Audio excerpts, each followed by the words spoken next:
A multiversal exploration of the butterfly effect surrounding some of the biggest what-ifs and why-nots in recent NFL history, and how your favorite franchises could have been affected by even the slightest change. I'm Mark Whiteman, and this is Hear Me Out. Justin Herbert, a 6'6", 200-plus pound quarterback prototype. The former Oregon Duck is an ascending star with poise, presence, and an absolute howitzer of an arm. The young QB has lit it up in his first two seasons, accumulating the most passing yards in a 2-year span to begin a player's career in NFL history. And while granted, some of those numbers are inflated in the current pass-happy era of pro football, it's abundantly clear Herbert's the real deal. And he's the main source of hope for Chargers fans in the post-Phillip Rivers era. But what you might not know is just how close Herbert was to being the heir apparent for another member of that illustrious 2004 NFL Draft quarterback class, specifically New York Giants legend Eli Manning. How would that even be possible?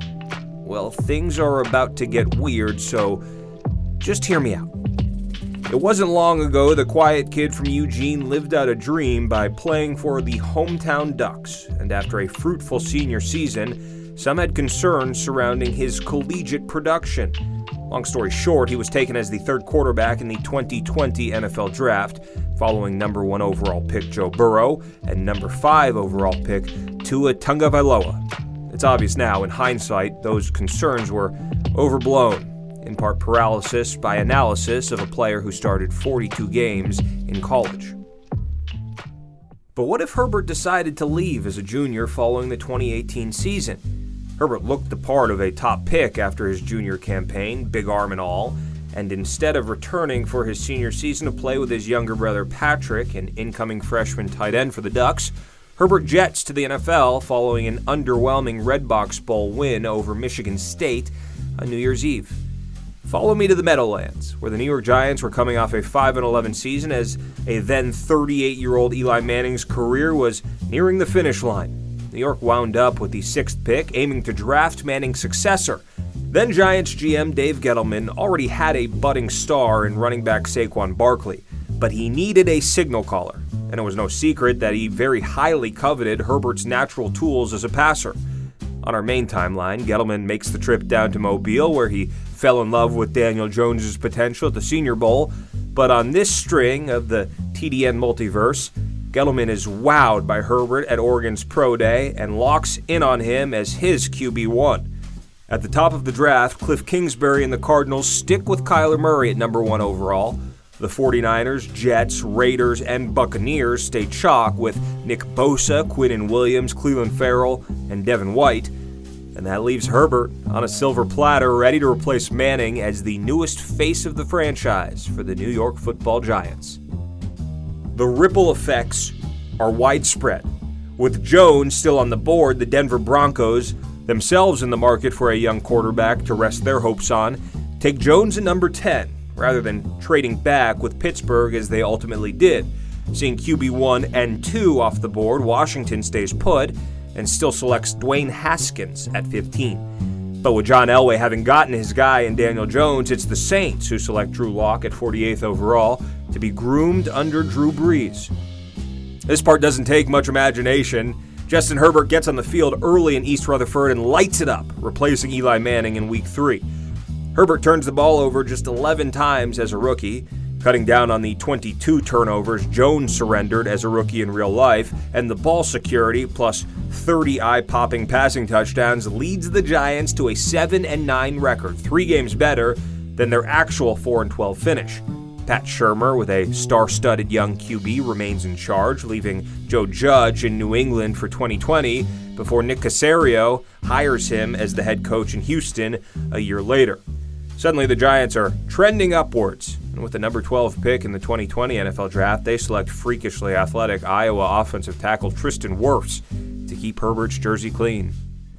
Chargers selecting 5th and without a franchise quarterback engineer a trade with the Detroit Lions, moving up to number 3, leapfrogging the Miami Dolphins for the right to draft Tua Tagovailoa.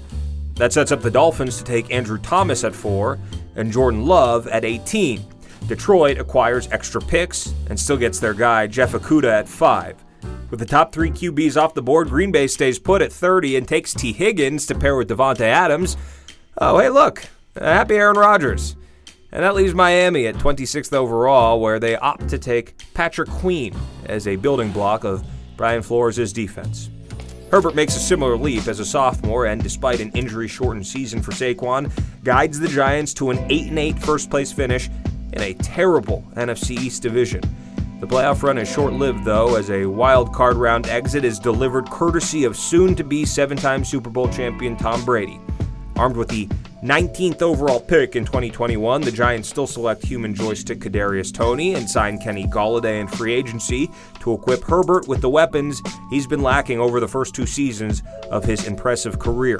He wastes little time getting Toney involved in the offense, utilizing his ability to separate early on, and takes full advantage of Galladay's contested catch ability with plenty of downfield shots. Elsewhere, the Tool-led Chargers follow up with the 9th overall pick in 2021. They still land Rashawn Slater to protect him. The Giants still snag Azeez Ojulari in the second round via a trade back and put together a second straight playoff campaign, led by Herbert, and with an improved aerial attack, a revitalized Saquon. Suddenly, Big Blue's on the come-up and looking like a perennial contender in the NFC East. It all sounds crazy now, but had Justin Herbert taken off for the NFL after the 2018 season as most expected at the time, who knows where we'd be. And that's why I asked you to just hear me out. I'm Mark Whiteman with the Draft Network. Thanks for watching. What NFL rabbit hole do you want us to peer down next? Rate, review, subscribe, and leave your comments. We're always looking for more NFL Draft multiverses to travel.